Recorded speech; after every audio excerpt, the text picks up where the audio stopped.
एक समय की बात है, एक राजा के 4 मंत्री थे। राजा बहुत बुद्धिमान और न्यायप्रिय था, लेकिन वह यह जानना चाहता था कि उसके मंत्री कितने वफादार और ईमानदार हैं।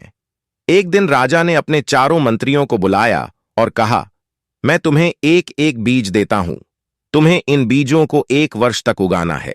जो सबसे अच्छा पौधा उगाएगा, उसे मैं अपना उत्तराधिकारी बनाऊंगा। चारों मंत्री अपने अपने बीज लेकर चले गए। एक मंत्री ने तुरंत अपने बीज को एक अच्छे गमले में लगाया और उसकी देखभाल करने लगा। दूसरे मंत्री ने भी ऐसा ही किया। तीसरे मंत्री ने अपने बीज को बेहतरीन खाद और पानी दिया। चौथे मंत्री ने भी बड़े प्यार से अपने बीज की देखभाल की। समय बीतता गया और 1 साल बाद राजा ने अपने मंत्रियों को बुलाया। सभी मंत्री अपने अपने गमलों के साथ राजा के सामने उपस्थित हुए। 3 मंत्रियों के गमले में सुंदर और हरे भरे पौधे थे, लेकिन चौथे मंत्री का गमला खाली था।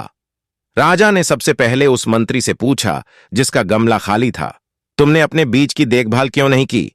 मंत्री ने उत्तर दिया, महाराज, मैंने बीज को सही तरीके से लगाया और उसकी पूरी देखभाल की, लेकिन वह अंकुरित नहीं हुआ।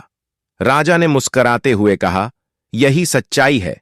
मैंने तुम्हें जो बीज दिए थे वे सभी उबले हुए थे और वे कभी अंकुरित नहीं हो सकते थे।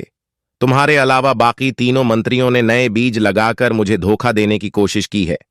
इसलिए तुम सबसे ईमानदार हो और तुम ही मेरे उत्तराधिकारी बनोगे। कहानी का नैतिक: सच्चाई और ईमानदारी हमेशा जीतती है।